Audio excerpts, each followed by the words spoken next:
മാർക്കോസ് 6-ാം അധ്യായം 1-56 വരെയുള്ള വാക്യങ്ങൾ. യേശു സ്വദേശത്ത് അവഗണിക്കപ്പെടുന്നു. യേശു അവിടെ നിന്ന് പോയി സ്വന്തം നാട്ടിലെത്തി. ശിഷ്യന്മാർ അവനെ അനുഗമിച്ചു. സാബത്ത് ദിവസം സിനഗോഗിൽ അവൻ പഠിപ്പിക്കാൻ ആരംഭിച്ചു. അവന്റെ വാക്ക് കേട്ട് പലരും ആശ്ചര്യപ്പെട്ട് പറഞ്ഞു, ഇവനെന്തെല്ലാം എവിടെ നിന്ന്? ഇവന് കിട്ടിയ ജ്ഞാനം എന്ത്?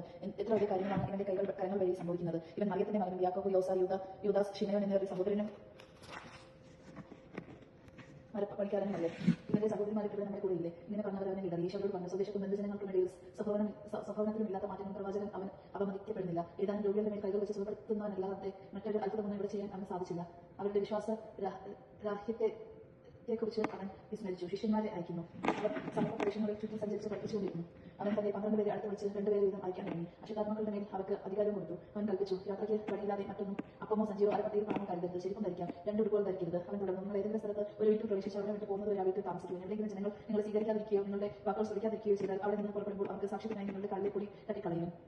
ശിഷ്യന്മാർ പുറപ്പെട്ടു ജനങ്ങളോട് അനുദപിക്കണമെന്ന് പ്രസംഗിച്ചു. അനേകം വിശുദ്ധകളെ പുറത്താക്കി, അനേക രോഗികളെ തൈലം പൂശി സുഖപ്പെടുത്തി. സ്നാപയോഹന്നാന്റെ ശിരച്ഛേദനം.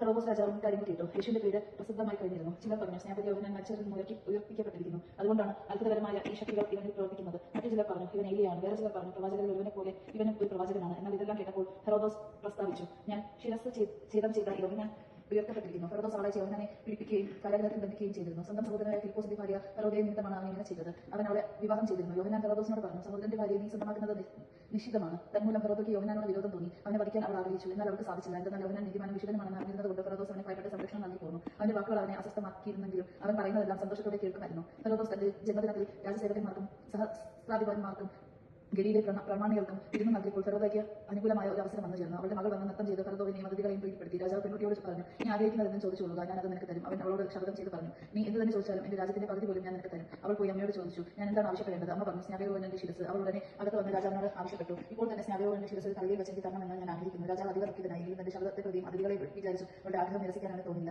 അവന്റെ തല കൊണ്ടുവരാൻ ആജ്ഞാപിച്ച ഒരു സേവകനെ രാജാവ് ഉടനെ അയച്ചു. അവൻ കരഗ്രഹത്തിൽ ചെന്ന് യോഹന്നാന്റെ തല വെട്ടിയെടുത്ത് അതൊരു തലയിൽ വെച്ച് കൊണ്ടുവന്നു പെൺകുട്ടിക്ക് കൊടുത്തു. അത് അവൾ അമ്മയെ ഏൽപ്പിച്ചു. ഇവരെ അവനെ യോഹന്നാന്റെ ശിഷ്യന്മാർ വന്ന മൃതദേഹം കല്ലറയിൽ സംസ്കരിച്ചു. അപ്പം വർദ്ധിപ്പിക്കുന്നു. അപ്പോസ്തലന്മാർ യേശുവിന്റെ അടുത്ത് ഒരുമിച്ച് കൂടി. തങ്ങൾ ചെയ്തതും പഠിപ്പിച്ചതും അറിയിച്ച് അനേകം ആളുകൾ അവിടെ വരികയും പോവുകയും ചെയ്തിരുന്നു. ഭക്ഷണം കഴിക്കാൻ പോലും അവർക്ക് ഒഴിവ് കിട്ടിയിരുന്നില്ല. അതിനാൽ അവൻ പറഞ്ഞു, നിങ്ങൾ ഒരു വിജന സ്ഥലത്തേക്ക് വരും, അല്പം വിശ്രമിക്കാം. അവൻ വഞ്ചിയിൽ കയറി ഒരു വിജന സ്ഥലത്തേക്ക് പോയി. പലരും അവരെ കാണുകയും തിരിച്ചറിയുകയും ചെയ്തു. എല്ലാ പട്ടണങ്ങളിൽ നിന്ന് ജനങ്ങൾ കര വരി ഓടി അവർക്ക് മുമ്പേ അവിടെ എത്തി. അവൻ കരയിലേക്ക് ഇറങ്ങിയപ്പോൾ വലിയൊരു ജനക്കൂട്ടത്തെ കണ്ടു. അവരോട് അവൻ അനുകമ്പ തോന്നി. കാരണം അവർ ഇവയില്ല കാട്ടിൻപറ്റത്തെ പോലെയായിരുന്നു. അവൻ അവരെ പല കാര്യങ്ങളും പഠിപ്പിക്കാൻ തുടങ്ങി. നേരം വൈകിയപ്പോൾ ശിഷ്യന്മാർ അവന്റെ അടുത്ത് വന്ന് പറഞ്ഞു, ഇതൊരു വിജന പ്രദേശമാണല്ലോ, സമയം വൈകിയിരിക്കുന്നു. ചുറ്റുമുള്ള നാട്ടിൻപുറങ്ങളിലും ഗ്രാമങ്ങളിലും ചെന്ന് എന്തെങ്കിലും വാങ്ങി ഭക്ഷിക്കാൻ അവരെ പറഞ്ഞേക്കുക. അവർ പ്രതികരിച്ചു, നിങ്ങൾ തന്നെ അവർക്ക് ഭക്ഷിക്കാൻ കൊടുക്കും. അവർ പറഞ്ഞു, നിങ്ങൾ ചെന്ന് ഇരുന്ന് ധനാവയ്ക്ക് അപ്പവും 200 ധനാവയ്ക്കപ്പവും വാങ്ങിക്കൊണ്ടുവന്ന് അവർ ഭക്ഷിക്കാൻ കൊടുക്കട്ടെയോ? അവൻ ചോദിച്ചു, നിങ്ങളുടെ കവശത്തിൽ അപ്പമുണ്ട്, ചെന്ന് നോക്കുവിൻ. അവർ ചെന്ന് നോക്കിയപ്പോൾ പറഞ്ഞു, 5 അപ്പവും 2 മീനും. പുൽത്തകടിയിൽ കൂട്ടമായിരിക്കാൻ അവൻ ജനങ്ങളോട് നിർദ്ദേശം നൽകി. 150 വീതമുള്ള കൂട്ടങ്ങളായി അവർ ഇരുന്നു.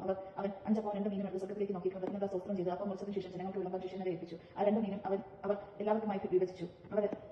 അവരെല്ലാവരും ഭക്ഷിച്ച് തൃപ്തന അപ്പം കഷ്ണങ്ങളും മീനും 12 കൂട്ടം നിറയെ അവർ ശേഖരിച്ചു. അപ്പം ഭക്ഷിക്കാൻ 5000 പുരുഷന്മാരായിരുന്നു. യേശു വെള്ളത്തിന്മീതെ നടക്കുന്നു. താൻ ജനക്കൂട്ടത്തെ തിരിച്ചു വരുമ്പോഴേക്കും വഞ്ചിയിൽ കയറി തനിക്ക് മുൻപേ മറുവരെയുള്ള ബേസ്ഥാനയിലേക്ക് പോകാൻ അവൻ ശിഷ്യന്മാരോട് നിർബന്ധിച്ചു. ആളുകളോട് യാത്ര പറഞ്ഞ ശേഷം അവൻ പ്രാർത്ഥിക്കാൻ മലയ്ക്ക് പോയി. വൈകുന്നേരമായപ്പോൾ വഞ്ചി നടുകടലിലായിരുന്നു. അവൻ തനിച്ച് കരയിലും അവർ വഞ്ചി തുഴഞ്ഞ അവശരായി എന്ന് അവൻ മനസ്സിലാക്കി. കാരണം കാറ്റ് പ്രതികൂലമായിരുന്നു. രാത്രിയുടെ 4-ാം യാമത്തിൽ അവൻ കടലിന് മീതെ നടന്ന് അവരുടെ അടുത്തെത്തി. അവരെ കടന്നു പോകാൻ ഭാവിച്ചു. അവൻ കടലിന് മീതെ നടക്കുന്നതുകൊണ്ട് അത് ഭൂതമായിരിക്കുമെന്ന് കരുതി അവർ നിലവിളിച്ചു. അവരെല്ലാവരും അവന് കണ്ട് പരിഭ്രമിച്ചു പോയി. ഉടനെ അവൻ അവരോട് സംസാരിച്ചു, ധൈര്യമായിരിക്കും, ഞാനാണ്, ഭയപ്പെടില്ല. അവൻ വഞ്ചിയിൽ കയറി അപ്പോൾ കാറ്റും ക്ഷമിച്ചു. അവർ ആശ്ചര്യഭരിതരായി. കാരണം അപ്പത്തെക്കുറിച്ച് അവർ ഗ്രഹിച്ചിരുന്നില്ല. അവരുടെ ഹൃദയം അന്ധീകരിച്ചിരുന്നു. ഗാനേശ്വരത്തിലെ അത്ഭുതങ്ങൾ. അവൻ കടൽ കടന്ന് ഗാനേശ്വരത്തിലെത്തി. വഞ്ചി കരയ്ക്കടപ്പിച്ചു. കരയ്ക്ക് ഇറങ്ങിയപ്പോൾ തന്നെ ആളുകൾ അവരെ തിരിച്ചറിഞ്ഞു. അവൻ സമീപ പ്രദേശങ്ങളെല്ലാം ഓടി നടന്ന രോഗികളെ കിടക്കയിലെടുത്ത് അവൻ ഉണ്ടെന്ന് കേട്ട സ്ഥലത്തേക്ക് കൊണ്ടുവരാൻ തുടങ്ങി. ഗ്രാമങ്ങളിലോ നഗരങ്ങളിലോ നാട്ടിൻപുറങ്ങളിലോ അവൻ ചെന്നിടത്തൊക്കെ ആളുകൾ രോഗികളെ കൊണ്ടുവന്ന് പൊതുസ്ഥലങ്ങളിൽ കിടത്തിയിരുന്നു. അവന്റെ വസ്ത്രത്തിന്റെ വിളമ്പിലെങ്കിലും സ്പർശിക്കാൻ അനുവദിക്കണമെന്ന് അവർ അപേക്ഷിച്ചു. സ്പർശിച്ചവരെല്ലാം സുഖം പ്രാപിക്കുകയും ചെയ്തു. ദൈവജനമാണ് നാം കേട്ടത്. നമുക്ക് ദൈവത്തെ സ്തുതിക്കാം. ക്രിസ്ത്യാനിക്ക് സ്തുതി.